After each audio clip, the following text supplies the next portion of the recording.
ଆୟୁଷ୍ମାନ ଭାରତ ଯୋଜନା କାର୍ଯ୍ୟକ୍ରମରେ ମହିଳାମାନଙ୍କୁ 10 ଲକ୍ଷ ଟଙ୍କା ପର୍ଯ୍ୟନ୍ତ ମାଗଣା ଚିକିତ୍ସା ସୁବିଧା। ଓଡ଼ିଶାରେ ଆୟୁଷ୍ମାନ ଭାରତ ଯୋଜନା ଲାଗୁ ପାଇଁ ପ୍ରଧାନମନ୍ତ୍ରୀ ଶ୍ରୀ ନରେନ୍ଦ୍ର ମୋଦି ଓ କେନ୍ଦ୍ର ସ୍ୱାସ୍ଥ୍ୟ ମନ୍ତ୍ରୀ ଶ୍ରୀ ଜେ.ପି. ନଡ୍ଡାଙ୍କୁ ଧନ୍ୟବାଦ ଜଣାଇଲେ ଉପମୁଖ୍ୟମନ୍ତ୍ରୀ ଶ୍ରୀମତୀ ପ୍ରଭାତୀ ପରିଡ଼ା। ଆଜି ଓଡ଼ିଶାରେ ଆୟୁଷ୍ମାନ ଭାରତ ପ୍ରଧାନମନ୍ତ୍ରୀ ଜନ ଆରୋଗ୍ୟ ଯୋଜନା କାର୍ଯ୍ୟକ୍ରମର ଶୁଭାରମ୍ଭ ହୋଇଯାଇଛି। ଏହି ପରିପ୍ରେକ୍ଷୀରେ ନୂଆଦିଲ୍ଲୀଠାରେ ନ୍ୟାସନାଲ ହେଲ୍ଥ ଅଥରିଟି ଏବଂ ଓଡ଼ିଶା ସରକାରଙ୍କ ମାଧ୍ୟମରେ ମାନ୍ୟବର ମୁଖ୍ୟମନ୍ତ୍ରୀ ଶ୍ରୀ ମୋହନ ଚରଣ ମାଝୀ ଓ କେନ୍ଦ୍ର ସ୍ୱାସ୍ଥ୍ୟ ମନ୍ତ୍ରୀ ଶ୍ରୀ ଜେ.ପି. ନଡ୍ଡାଙ୍କ ଉପସ୍ଥିତିରେ ଏକ ଚୁକ୍ତିପତ୍ର ସ୍ୱାକ୍ଷରିତ ହୋଇଛି। ଏହି କାର୍ଯ୍ୟକ୍ରମ ମାଧ୍ୟମରେ ରାଜ୍ୟର 70 ବୟସରୁ ଉର୍ଦ୍ଧ୍ୱ ବରିଷ୍ଠ ନାଗରିକ ଚିକିତ୍ସା ସୁବିଧା ପାଇବା ସହ 1 କୋଟି 3 ଲକ୍ଷ ପରିବାର ଉପକୃତ ହେବେ। ଏହି କାର୍ଯ୍ୟକ୍ରମରେ ପୁରୁଷମାନେ 5 ଲକ୍ଷ ଓ ମହିଳା ହିତାଧିକାରୀଙ୍କୁ ସ୍ୱତନ୍ତ୍ର ଭାବେ ଆଉ 5 ଲକ୍ଷ ଅଧିକା ସମୁଦାୟ 10 ଲକ୍ଷ ଟଙ୍କା ପର୍ଯ୍ୟନ୍ତ ଚିକିତ୍ସା ସୁବିଧା ପାଇବେ। ପୂର୍ବ ବିଏସ୍କେୱାଇ ଯୋଜନାର ରାଜ୍ୟ ବାହାର ଚିକିତ୍ସାର କୌଣସି ସୁବିଧା ଉପଲବ୍ଧ ହେଉନଥିଲା। ରୋଗୀମାନେ ରାଜ୍ୟ ବାହାରେ ବହୁ ଅସୁବିଧାର ସମ୍ମୁଖୀନ ହେଉଥିଲେ ବୋଲି ଉପମୁଖ୍ୟମନ୍ତ୍ରୀ ପ୍ରଭାତୀ ପରିଡ଼ା ମତ ପ୍ରକାଶ କରିଛନ୍ତି। କିନ୍ତୁ ଆୟୁଷ୍ମାନ ଯୋଜନା ମାଧ୍ୟମରେ ରାଜ୍ୟ ବାହାରେ ମଧ୍ୟ ରୋଗୀମାନେ ଏହି ଚିକିତ୍ସା ସୁବିଧା ପାଇପାରିବେ। ବିଶେଷ କରି 70 ବର୍ଷରୁ ଉର୍ଦ୍ଧ୍ୱ ବରିଷ୍ଠ ନାଗରିକ ଓ ମହିଳାମାନଙ୍କ ପାଇଁ ଏହି ସୁବିଧା ଏକ ଯୁଗାନ୍ତକାରୀ ପଦକ୍ଷେପ। ଏହି ଯୋଜନା ଦ୍ୱାରା ମହିଳାମାନଙ୍କ ସ୍ୱାସ୍ଥ୍ୟ କ୍ଷେତ୍ର ସୁଦୃଢ଼ ହେବା ସହ ଚିକିତ୍ସା ଜନିତ ଖର୍ଚ୍ଚରୁ ପରିବାରକୁ ରିହାତି ମିଳିବ ବୋଲି ଶ୍ରୀମତୀ ପରିଡ଼ା ଦୃଢ଼ମତ ରଖିଛନ୍ତି।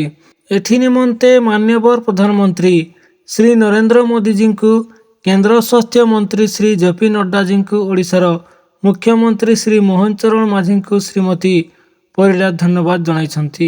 ସୋମବାର ଦିଲ୍ଲୀରେ ଆୟୁଷ୍ମାନ ଯୋଜନାକୁ ରାଜ୍ୟରେ ଲାଗୁ କରିବାକୁ ବୁଝାମଣା ପତ୍ର ସ୍ୱାକ୍ଷର ହୋଇଛି। ଫେବୃଆରୀ ମାସରୁ ହିତାଧିକାରୀଙ୍କୁ ନୂଆ କାର୍ଡରେ ମିଳିବ ସେବା। ଏଥିସହ ବିଏସ୍କେୱାଇ କାର୍ଡ ବିଦାୟ ନେବ। କିନ୍ତୁ ଯୋଜନାରେ ହେରଫେର ଅଭିଯୋଗ ଆଣିଛନ୍ତି ନୂଆ ସରକାର। ଖୋଦ୍ ଆଇନ ମନ୍ତ୍ରୀ ପୃଥ୍ୱୀରାଜ ହରିଚନ୍ଦନ କହିଛନ୍ତି ଯେ ବିଜୁ ସ୍ୱାସ୍ଥ୍ୟ କାର୍ଡ ଥାଇକି ଲୋକେ ସୁବିଧା ପାଉନଥିଲେ। ବହୁତ ସ୍ଥାନରେ ଲୋକେ ଶୋଷିତ ହେଉଥିଲେ। ମନଇଚ୍ଛା ହସ୍ପିଟାଲମାନେ ବିଲ୍ କରୁଥିଲେ। ପୂର୍ବ ସରକାରର ଅନେକ ଲୋକ ଦୁର୍ନୀତିରେ ସମ୍ପୃକ୍ତ ଥିଲେ। ସେ ବାବଦରେ ଖୁବ୍ ଶୀଘ୍ର ତଦନ୍ତ ଆରମ୍ଭ ହେବ। ପୃଥ୍ୱୀରାଜଙ୍କ ବୟାନ ପରେ ଜୋରଦାର କାଉଣ୍ଟର କରିଛି ବିଜେଡି। ପାଲଟା ଆକ୍ରମଣ କରିଛି ବିଜେଡି ନେତା କହିଛନ୍ତି, ପ୍ରଥମ ଆୟୁଷ୍ମାନ ଇନ୍ସୁରାନ୍ସ ନା ଆଇସୁରାନ୍ସ ନେଇ ଦ୍ୱନ୍ଦ୍ୱ କରନ୍ତୁ ସରକାର। ଆୟୁଷ୍ମାନ ଗୋପବନ୍ଧୁ ଆରୋଗ୍ୟ କାର୍ଡ ମିଳିବ କରଦାତାଙ୍କଠାରୁ ପେନ୍ସନଧାରୀ ସମସ୍ତ ଫାଇଦା। 1949 ପ୍ରକାରର ମେଡିକାଲ ସେବା। ଡିସ୍ଚାର୍ଜ ପରେ 15 ଦିନ ପର୍ଯ୍ୟନ୍ତ ମେଡିସିନ ସୁବିଧା। ରାଜ୍ୟର 1 କୋଟି ପରିବାର ପାଇଁ ନୂଆ କାର୍ଡ। 3.5 କୋଟି ହିତାଧିକାରୀ ହେବେ ଉପକୃତ। ଦେଶରେ 30,000 ହସ୍ପିଟାଲରେ ମିଳିବ ଚିକିତ୍ସା ସୁବିଧା। 5 ଲକ୍ଷ ଟଙ୍କାର ମାଗଣା ଚିକିତ୍ସା। ମହିଳାଙ୍କ ପାଇଁ ଅତିରିକ୍ତ 5 ଲକ୍ଷ। ବିଏସ୍କେୱାଇ କାର୍ଡ ମିଳୁଥିଲା। କେବଳ ରେସନ କାର୍ଡଧାରୀଙ୍କୁ ମିଳୁଥିଲା ସୁବିଧା। ବିଏସ୍କେୱାଇରେ 957 ହସ୍ପିଟାଲରେ ମିଳୁଥିଲା ଚିକିତ୍ସା। ଡିସ୍ଚାର୍ଜ ପରେ ମାତ୍ର 3 ଦିନ ପାଇଁ ମିଳୁଥିଲା ମେଡିସିନ। କେବଳ ରାଜ୍ୟ ଭିତରେ ସୀମିତ ଥିଲା ସୁବିଧା। ପୁରୁଷଙ୍କୁ 5 ଲକ୍ଷ ଓ ମହିଳାଙ୍କୁ 10 ଲକ୍ଷ ଟଙ୍କା ପର୍ଯ୍ୟନ୍ତ ସେବା। ମୁଖ୍ୟମନ୍ତ୍ରୀ ଆଜି ଦିଲ୍ଲୀରୁ ଫେରି ଆୟୁଷ୍ମାନ ଯୋଜନା ଲାଗୁ ନ ହେବା ନେଇ ତତ୍କାଳୀନ ସରକାରଙ୍କୁ ଦୋଷ ଦେଇଛନ୍ତି।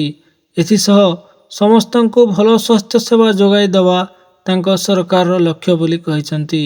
ଆସନ୍ତା ଫେବୃଆରୀ ମାସରେ ଆୟୁଷ୍ମାନ ଲାଗୁ ହେବ। ଏଥିପାଇଁ ପ୍ରସ୍ତୁତି ବି ଆରମ୍ଭ କରିଦେଇଛନ୍ତି ସରକାର। କେନ୍ଦ୍ର ସରକାରଙ୍କ ଆୟୁଷ୍ମାନ ଭାରତ ପ୍ରଧାନମନ୍ତ୍ରୀ ଜନ ଆରୋଗ୍ୟ ଯୋଜନାକୁ ଓଡ଼ିଶାରେ ଲାଗୁ କରିବା ପାଇଁ ବୁଝାମଣା ପତ୍ର ସ୍ୱାକ୍ଷରିତ ହୋଇଛି। ଏହି ଯୋଜନା ଲାଗୁ ହେଲେ କ'ଣ ଫାଇଦା ମିଳିବ, ସେ ସଂକ୍ରାନ୍ତରେ ଅଧିକାଂଶ ଲୋକ ଜାଣିବା ପାଇଁ ଆଗ୍ରହୀ।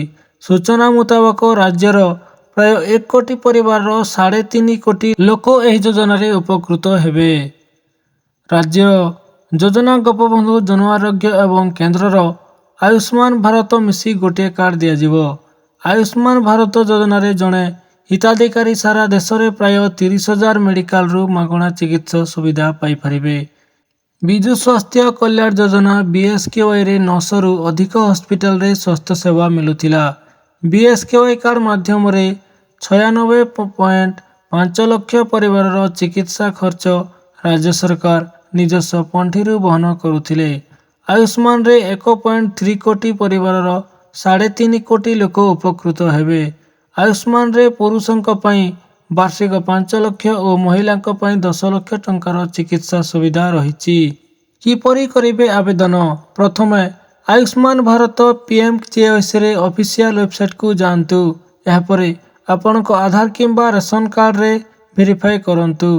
ପାରିବାରିକ ପରିଚୟ ପ୍ରମାଣ ପ୍ରଦାନ କରନ୍ତୁ। ଏହାପରେ ଏକ ସ୍ୱତନ୍ତ୍ର ଆୟୁଷ୍ମାନ ଯୋଜନା ଆଇଡି ସହିତ ଆପଣଙ୍କର ଇ-କାର୍ଡଟିକୁ ପ୍ରିଣ୍ଟ କରନ୍ତୁ। ଏହା ଏକ ଆପ୍ଲିକେସନ ଭିତ୍ତିକ ସ୍କିମ୍, ଯେଉଁଥିପାଇଁ ଲୋକଙ୍କୁ ପୋର୍ଟାଲରେ ପଞ୍ଜୀକରଣ କରିବାକୁ ପଡ଼ିବ। 17 ବର୍ଷରୁ ଅଧିକ ବୟସ୍କ ନାଗରିକ ପାଇଁ ଏକ ନିର୍ଦ୍ଦିଷ୍ଟ ଲିଙ୍କ ରହିବ।